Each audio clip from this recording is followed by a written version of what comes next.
High বন্ধুরা, তোমরা সবাই কেমন আছো? তো এই যে দেখো লালির বাচ্চা এই যে চলে এসেছে। এই যে বারে বারে বাড়িতে চলে আসে সবসময়। ওরা ওই যে বলেছিলাম ওরা 6টা ভাই বোন হয়েছিল, তার মধ্যে আর দুটো বেঁচে আছে। তো এই দেখো একটা ব্রাউন কালারের, একটা এই কালো রঙের। এই যে চলে এসেছে, খালি বারে বারে আমার কাছে চলে আসবে। তো এই যে চলে এসছে, আবার দৌড়িয়ে পালিয়ে যাচ্ছে, আবার একবার খেলা করছে সেখানে আমার সঙ্গে, আর আমার মেয়ের সাথে খেলা করছে।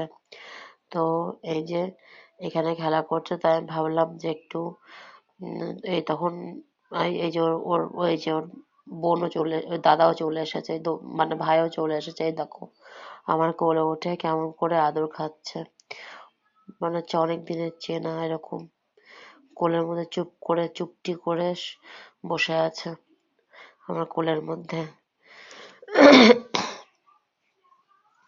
তো আমি ভাবলাম যে একটু দুধ দেই, দুধ খাক। তো ওই যে ও ঠিক করে মানে দুধটা খাচ্ছিল না, মানে ওর পেটটা ভরা ছিল। তো ওই যে একবার খাচ্ছিল, একবার মানে করছিল। তো ওর এই যে দাদা এসেছে, মানে ওর ভাই, তো এসে এই যে ওই যে ও দুধটা খাচ্ছিল, তখন ওর খাওয়া দেখে ও বা দৌড়িয়ে